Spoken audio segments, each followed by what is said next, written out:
Tucked away in the misty woods and farmlands of Bainbridge Island lies a secret long dismissed as folklore, but the stories persist of mischief, hidden gold, and tiny footprints disappearing into the moss. This isn't just a myth, the untold story of Bainbridge leprechauns. Join us as we uncover the truth behind the legends, meet the locals who swear they've seen them, and explore the strange signs they suggest. They might be real.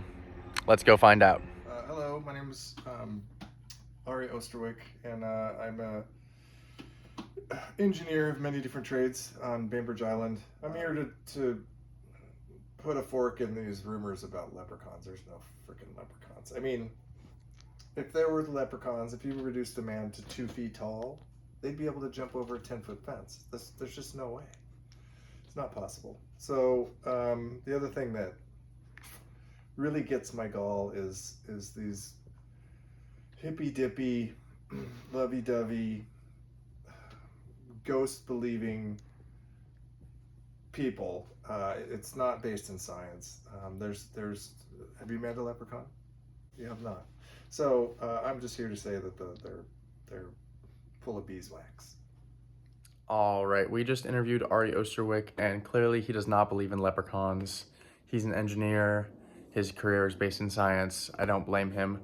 But I will say that he is not the only opinion and voice of Bainbridge Island. So now I'm going to be interviewing a farmer on Bainbridge Island who might have had more chances to encounter leprechauns over the years than an engineer. So now we're going to interview him. Well, my name is Farmer Jack, and these people came here to interview me basically on my experience with the leprechauns. And yeah, I mean, I couldn't turn them away. I've seen some weird stuff over the years. So yeah, for example, the main thing is when I first moved in, there was this one little statue of a little man. I didn't really know what to quite make of it, but just recently another statue has just popped up right next to it, and I got to say, they look like they're made by leprechauns. They're really small. They stole my chicken wire to make them. It's just, yeah, I'm happy to help any way I can. You guys can check out the farm. You guys can do whatever you'd like, explore the property. Alrighty, we are standing in Farmer Jack's farm right now, and we have asked him if it would be okay with him if we film these leprechaun altars that he claims that are here. He doesn't want to go anywhere near them for some reason. They make him a little timid. He seems a little superstitious, quite frankly. But regardless of that, we're going to do some investigating work and see what's really going on over here.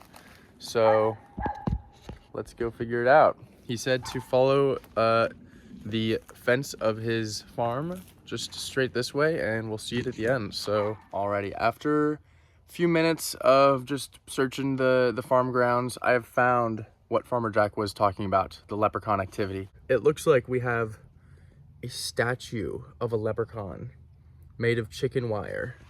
He looks to be in possibly a state of praying. His hands are clasped together and he's sitting down. This statue, this altar is very, very much so the work of leprechauns. I can tell just by the abstractness of it and how hidden it is in this garden. It's very hard to see unless you're right up next to it.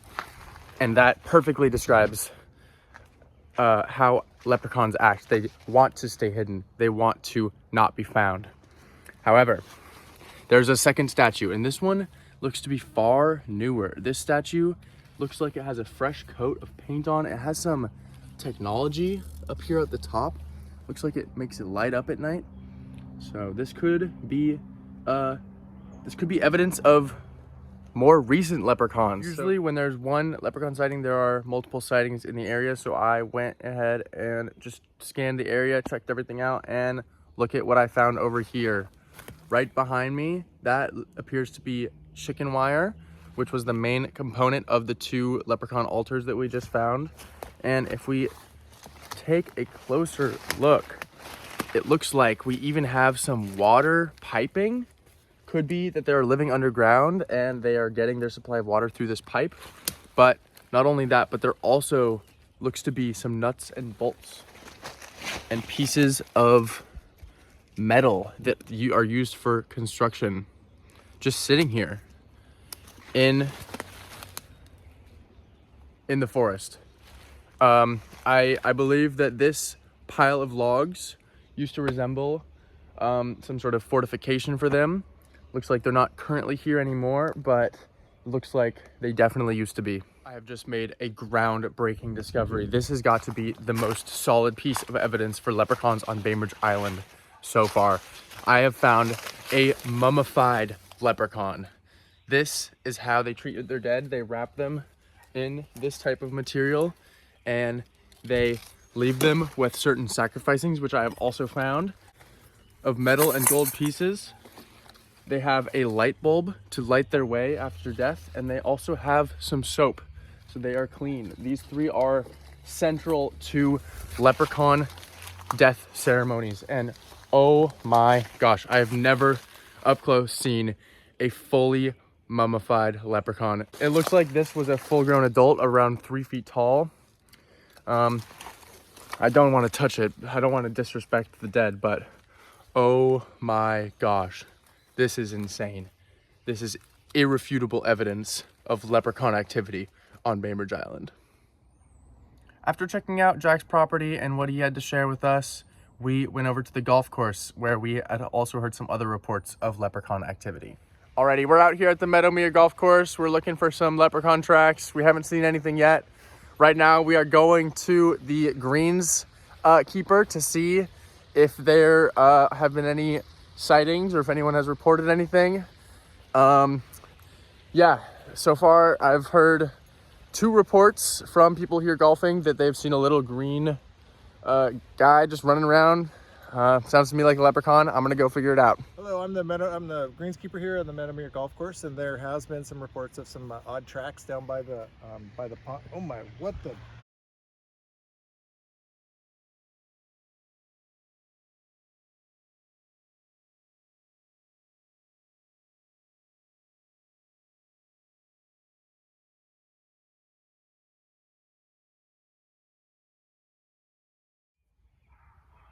After the leprechaun attack on our cameraman, which left him hospitalized for a few days, after much contemplation, I've decided to call off the rest of the documentary.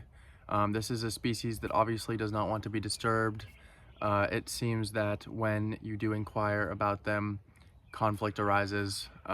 As seen, my cameraman was literally attacked by one of them.